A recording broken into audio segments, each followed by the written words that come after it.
السلام عليكم ورحمة الله تعالى وبركاته. سلام أحبتي في الله، نتمنى تكونوا بخير وإن شاء الله ربي ينعم عليكم بالصحة والعافية، ومرحبا بكم في فيديو جديد من فيديوهاتي اللي نتمنى من كل قلبي أنه ينال إعجابكم.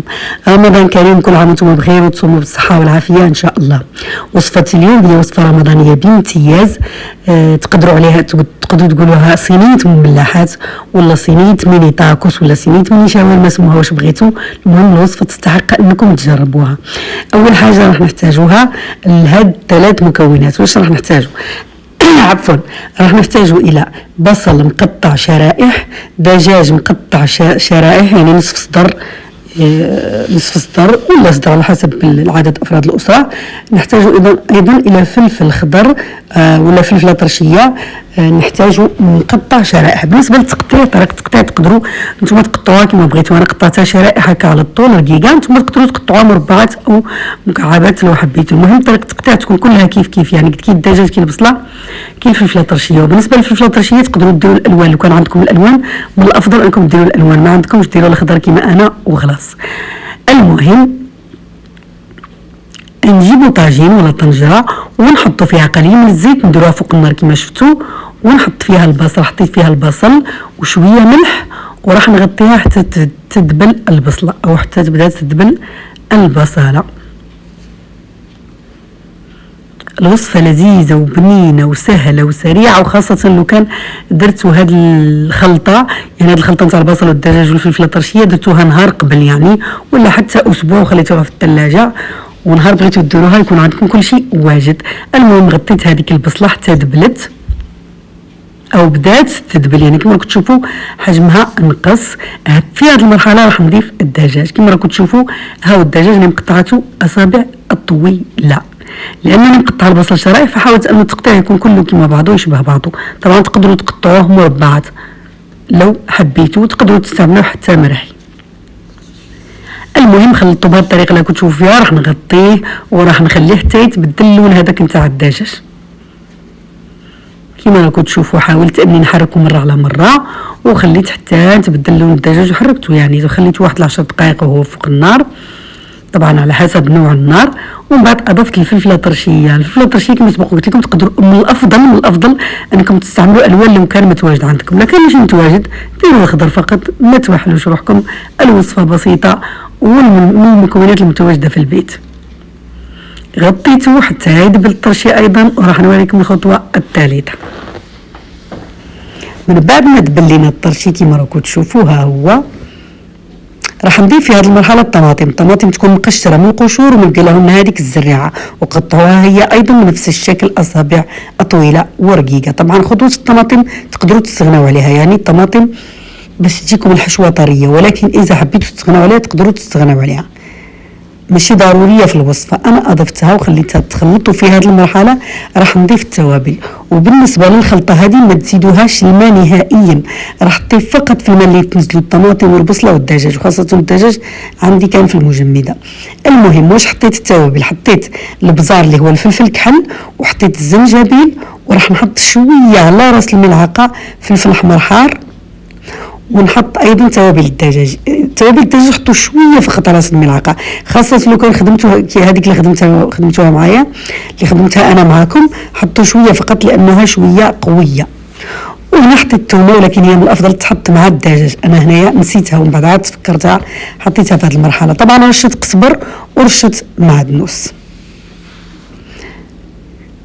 ومن بعد نغطيه. وطبعا مع التحريك مره على مره كما سبق قلت لكم، ما تحتاجوش الماء نهائي، تحتاجوا هذه الخلطه طيب المكونات وتختلط مع بعضها البعض فقط في الماء نتاع الخضر ونتاع الدجاج، وتخلوها تنشف. في هذا الوقت راح تقلوا بطاطا، حبات بطاطا. انا هنا درت فيهم ملعقتين تاع الزيت تاع الاكل، وراح نقليهم نطيبهم في القلايه الهوائيه فقط. نتوما تقدروا تقلوهم، ولا كان عندكم القلايه الهوائيه تقدروا تطيبوهم فيها نفس الشيء كما طريقتي. المهم هذه هي الخلطه راهي تنشف، راح نخليها تنشف مليح. شوفوا كيفاش راهي مجمره وبنينه وروعه، جربوها وما راحش تندموا ان شاء الله، ان شاء الله باذن الله ما تندموش.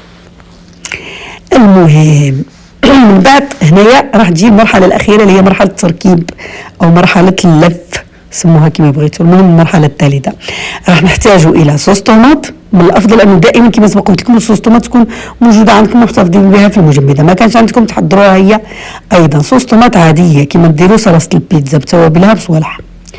وعندنا بطاطا فريت، وعندنا خبز تورتيلا، وعندنا جبن مرحي نوع ولا نوعين ولا 3 انواع، انتم احرى تقدروا تستعملوا اينو، ولكن من الافضل انه يكون النوع البنين. تقدروا تستعملوا حتى فرماج المثلثات اللي كان ما عندكمش هذا المرحي، ديروا فرماج المثلثات ولا الفرماج تاع الشاف اللي ديروه في البوراك، اي نوع فرماج المهم يكون بنين باش يبنن لكم الوصفه. ومن الافضل يكون شحال من نوع تاع الفرماج باش يجيكم الفرماج تجي مشخشخه كيما نقول.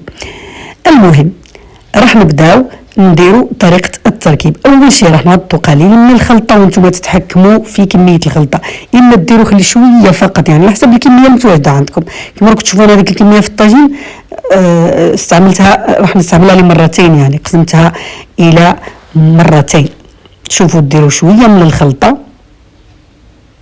ومن بعد ديروا فوقها الفريت، ومن بعد ديروا فيها خليط الاجبان او نوع الجبن اللي عندكم. كما قلت لكم اختاروا نوع جبن جيد، لا استعملتوا الجبن هذاك تاع البيتزا فتستعملوا معاه نوع ثاني يكون جيد باش يعطيكم البنه.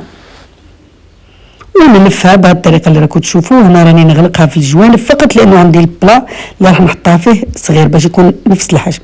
تجيبوا الصينيه وتحطوا فيها نسبه قليله، كميه قليله حوالي 3 ملاعق تاع الاكل صوص طوماط، 3 فقط هكا، ولا صوص طوماط تكون شويه عاقده ما تكونش جاريه. ونبدا نرص هذوك نفرشها كاع في البلا ونبدا نرص هذوك سندويتشات كيما تقدروا تسموهم سندويتشات. ثاني نعاود معكم واحد ثاني سندويتشات تاع الطاكوس، لان هنا راح نديروا صينيه تاع الميني تاكوس، صينيه الميني تاكوس ماشي الميني تاكوس هكا عادي وخلاص. من بعد كما راكم تشوفوا هنايا من بعد ما رصيتهم بهذه الطريقه اللي راكم تشوفوا راح نزيد ندهنهم من فوق بلا صوص طوماط باش يلصق الفرماج فقط وما تجيش هذاك السطح نتاع التورتيلا يجي ماسط يجينا بنين. تدهنوه بالملعقه كيما رانا ندير انايا، ولا تدهنوه بالفرشات نتاع المطبخ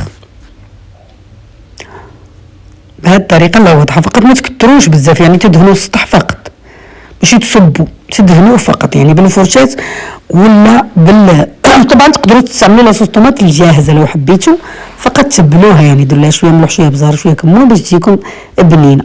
او لاصوص طوماط اللي مخدومه في الدار، لكم كامل الحريه انكم تغيروا في المكونات يعني اللي يساعدكم كما نقولوا. المهم دهنتها كما كون راح نرشها بالفرماج.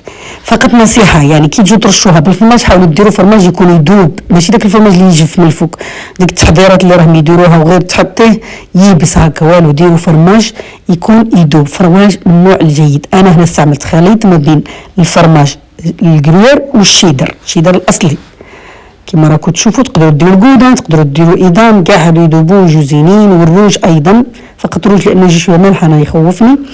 المهم راح تدخلوا الفور، هو مش راح يطيب، راح تشعلوا الفوق والتحت 5 دقائق ومن بعد تسحبوهم. انا ناس درته في الاير فراير اللي هي القلايه الهوائيه باش داب ليا الفرماج فقط يذوب الفرماج وتخرجوه وتتناولوه بالصحه والعافيه. من بعد راح نوريكم الطريقه كيفاش تقطعوا. هنا راه مازال في القلايه الهوائيه ولكن شويه سخون حتى نخرجوا. هنا راح خرجته وراح نقطعوا الى قطع صغيره الاحجام يعني حوالي 5 سنتيمتر 4 سنتيمتر، ثم تحكموا في الاحجام حتى ل 6 سنتيمتر. يعني انا هنا البلا عندي صغير فقسمته الى نصفين ومن بعد كل نصف قسمته الى نصفين عفوا، يعني جاتني 4 قطع وتناولها قطع قطع. شوفوا الوصفه امانه وصدقا تستحق انكم تجربوها. الوصفه روعه ووصفه رمضانيه بامتياز، تقدروا تستعملوها ايضا في يوم الله ولكن في رمضان تجي روعه. جربوها ما راح تندموا. الوصفه بنينه نقول لكم شحال بنينه ما تصدقوش حتى نجربوها وحدكم. واللي جربتها دير لي في التعاليق اني جربتها وكيفاش جاتها. المهم نتمنى ان الفيديو يكون نال اعجابكم. نلتقي في فيديو جديد ان شاء الله. دعواتكم لي بالتوفيق والسلام عليكم ورحمه الله تعالى وبركاته. وما تنساوش اني احبكم في الله. سلام.